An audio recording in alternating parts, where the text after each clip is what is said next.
जिस विकसित देश जिनमें अमेरिका, ब्रिटेन, कनाडा और यूरोप जैसे देश शामिल हैं, उनमें भारत भी वो 35वां देश बनेगा जहां सेम सेक्स मैरिज लीगल हो सकती है।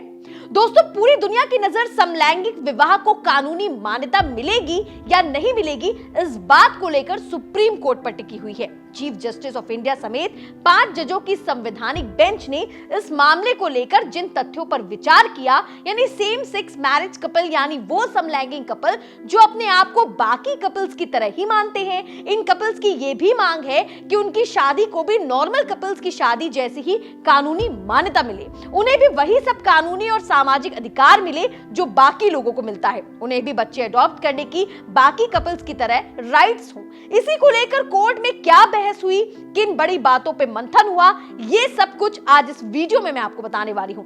नमस्कार, आप देख रहे हैं इंडी टाइम्स, मेरे यानी आकांक्षा के साथ। हमारे देश भारत में शादी का मतलब है एक परिवार जिसमें एक पुरुष एक महिला से शादी करता है और इसी को विवाह माना जाता है, और फिर वो प्रकृति के अनुरूप अपने बच्चों के साथ अपने परिवार बनाते हैं और उसे आगे बढ़ाते हैं। और प्रकृति का पूरा सामाजिक ढांचा जो है वो इसी पर आधारित है। हिंदू धर्म में एक पुरुष एक महिला की मांग भरकर उसके साथ अग्नि के 7 फेरे लेता है। लेकिन जरा सोचिए, अगर समलैंगिक विवाह में 2 लड़के या फिर कोई 2 लड़कियां विवाह करते हैं तो फिर कौन किसकी मांग भरेगा? ये कैसे तय होगा कि कौन दूल्हा है और कौन उसकी दुल्हन है? ठीक इसी तरह इस्लाम धर्म में जब एक पुरुष किसी स्त्री के साथ निकाह करता है तो सबसे पहले काजी या मौलवी दूल्हे से पूछता है कि आपको ये निकाह कबूल है कि नहीं है।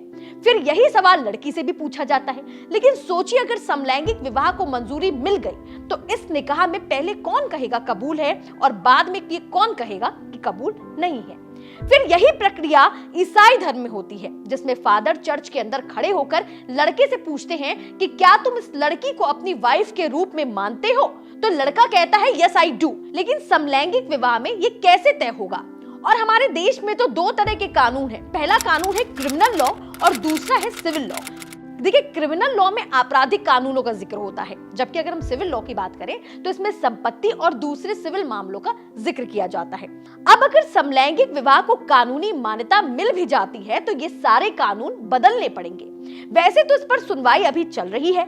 इस मामले पर सरकार का अगर टेक देखें तो केंद्र सरकार की तरफ से सॉलिसिटर जनरल तुषार मेहता ने कोर्ट में कहा कि हमने इस पर आपत्ति जताते हुए एक आवेदन दिया है कि क्या इस मामले में अदालतें दखल दे सकती हैं या फिर एक संसद का ही एकाधिकार है। तुषार मेहता ने कहा कि समलैंगिक विवाह पर संसद को फैसला लेने दीजिए। इस पर सीजीआई ने कहा कि हम इंचार्ज हैं और हम ये तय करेंगे कि इस मामले पर सुनवाई करनी है और किस पर नहीं करनी है। दोस्तों, सुनवाई के दौरान chief justice of India justice Chandrachud ने मौखिक रूप से एक बड़ी टिप्पणी करते हुए कहा कि सवाल ये नहीं है कि आपके जनांग क्या है। मैरिज और महिला की बात करें तो पुरुष और महिला की धारणा पूरी तरह से जनांगों पर बेस्ड होती है, यानी जेनिटल्स पे बेस्ड होती है। हालांकि सुप्रीम कोर्ट का कहना है कि समलैंगिक लोगों के साथ उनके शरीर को लेकर या उनकी पहचान को लेकर भेदभाव नहीं किया जा सकता। और इस बात पर भी बहस हुई कि देश में विवाह करने के लिए पुरुषों की जो न्यूनतम उम्र है वो है 21 साल, अगर महिलाओं की देखें तो 18 साल है। लेकिन ऐसे मामलों में जब 2 लड़के या फिर कोई 2 लड़कियां आपस में शादी करते हैं तो फिर ये उम्र कैसे निर्धारित होगी? ये तमाम तरीके की बहस इस समय हमारे देश के सुप्रीम कोर्ट में चल रही है और इस बहस का एक छोटा सा पार्ट मैं आपको यहाँ पर दिखाना चाहती हूँ ताकि आप भी देखें कि सुप्रीम कोर्ट में इस समय भारत के इतिहास की सबसे दिलचस्प बहसों में से एक में क्या कुछ हुआ। Legislative intent of the legislature throughout has been a relationship between a biological male and a biological female, including special marriage act. But Mr. Solicitor, Number one, there's a very important value judgment which you are making, that the very notion of a biological man is absolute, or that a notion of a biological woman is also an absolute notion. Never change. Which is incorrect. The only No. biological man means biological man. It's not a question of notion. Possibilities of rights. Yes, of course it is. None of us. There is no absolute concept of a man or an absolute concept of a woman at all. That's the Lord, whole I am- argument in a broader constitution. Biological man, my lord, means man only. It means, my lord, biological man. It's Biological not a man is matter not a of definition notion. of what your genitals are. It's far more complex.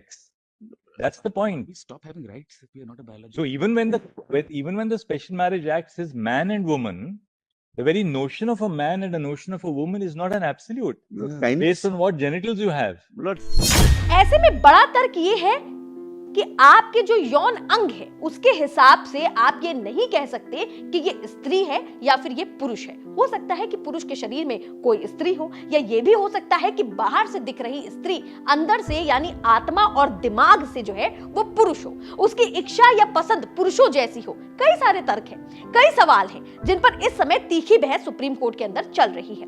इन दलीलों के अलावा भी कई तार्किक दलीलें हैं मेरे पास जिन पर कि आगे बहस होगी, जैसे कि अगर सेम सेक्स मैरिज लीगल हो गई तो क्या फिर ऐसे कपल बच्चा भी लीगली अडॉप्ट कर लेंगे? इस आधार पर अगर आपके डिवोर्स होता है, क्योंकि अगर देखिए शादी हुई तो डिवोर्स भी लीगल हो जाएगा, तो माता पिता के अधिकार कैसे पटेंगे? कौन होगी मां और कौन होगा बाप? जाहिर है कि अब ऐसी ही पेचीदगी जिसमें कोर्ट जो है मंथन करने वाला है, लेकिन ये बहस अपने आप में सुनने और पढ़ने लायक है। आगे भी इस मुद्दे को लेकर मैं अपडेट के साथ आपको बताने वाली हूं, लेकिन हो सके तो आप खुद भी इस मामले में स्वयं को एजुकेट करने की कोशिश कीजिए, क्योंकि दुनिया में सबसे बड़ी आबादी वाले मुल्क में इस तरह की जो बहसें होती हैं वो रोज रोज नहीं होती। वैसे आप इस मुद्दे पर अपनी क्या राय रखते हैं हमें कमेंट करके जरूर बताएं, और देखते रहें इंडी टाइम्स, जहां सच वहां हम।